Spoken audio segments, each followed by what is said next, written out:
भाजपा मुक्त भारत का संकल्प लिए हुए महागठबंधन की महारैली आज पूर्णिया के रंगमंच मैदान में हो रही है और इस रैली के बहाने महागठबंधन में शामिल घटक दल भी अपनी ताकत दिखाएंगे।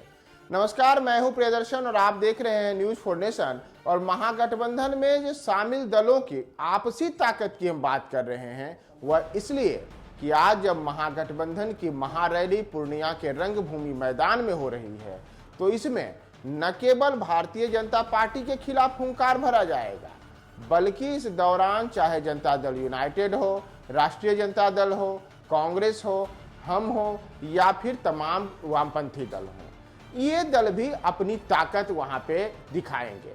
दरअसल सीमांचल के और पूरे के पूरे जो पूर्वी बिहार के इलाके हैं उसके करीब 8 से 10 जिलों से बिहार के लोगों को उस रैली में बुलाया गया है।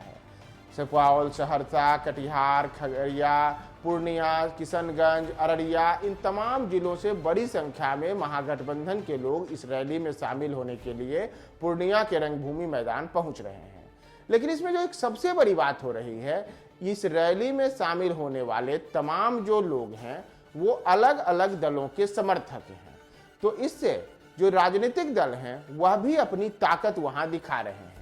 और जो अभी मौजूदा इस समय पे रंगभूमि मैदान की स्थिति है, साथ ही साथ जो अलग अलग जिलों से लोग पहुंच रहे हैं, उनमें जितने लोग पहुंच रहे हैं वे अपने उस दल के झंडे बैनर के साथ भी पहुंच रहे हैं जिसे वे समर्थन करते हैं।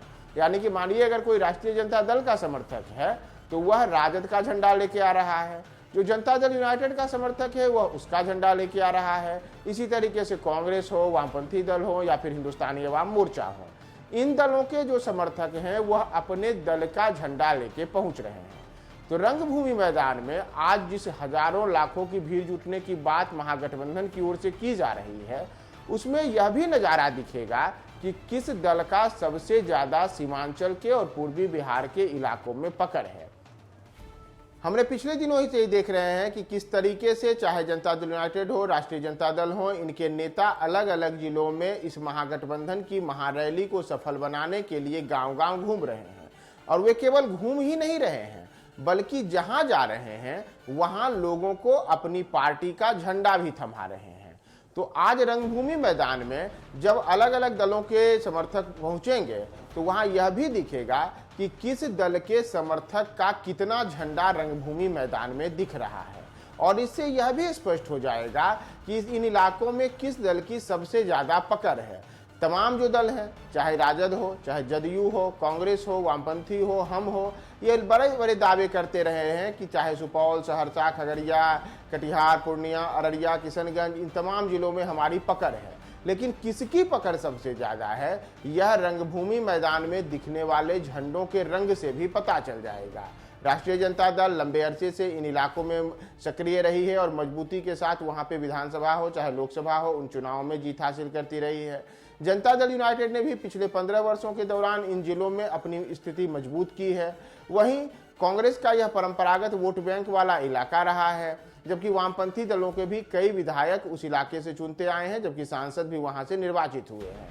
तो ऐसे में आज रंगभूमि मैदान का क्या नज़ारा रहता है और वहां पर कौन से दल का कितना झंडा रहता है, यह एक प्रकार से वर्ष 2024 और वर्ष 2025 के लोकसभा और फिर विधानसभा के जो चुनाव होने हैं उन चुनावों में महागठबंधन को अपनी ताकत दिखाने का भी एक मौका रहेगा। यानी कि जो झंडे हैं, झंडों के आधार पर यह तय हो जाएगा कि कौन सबसे ज़्यादा इन जिलों में मजबूत है। और उस आधार पर जब आगे आने वाले दिनों में लोकसभा का चुनाव हो या विधानसभा का चुनाव हो, उसमें जब सीटों का बंटवारा होगा तो तमाम राजनीतिक दलों के दिमाग में आज जो झंडों का रंग है वह याद रहेगा कि हमारा कितना झंडा रंगभूमि के मैदान पर लहरा रहा था। और उसी आधार पर तब तो वहाँ पे जो सीटों का बंटवारा होगा उसमें ऊपर नीचे की बातें होंगी। तो देखना होगा किसका झंडा आज सबसे ज्यादा रंगभूमि मैदान में पटा रहता है।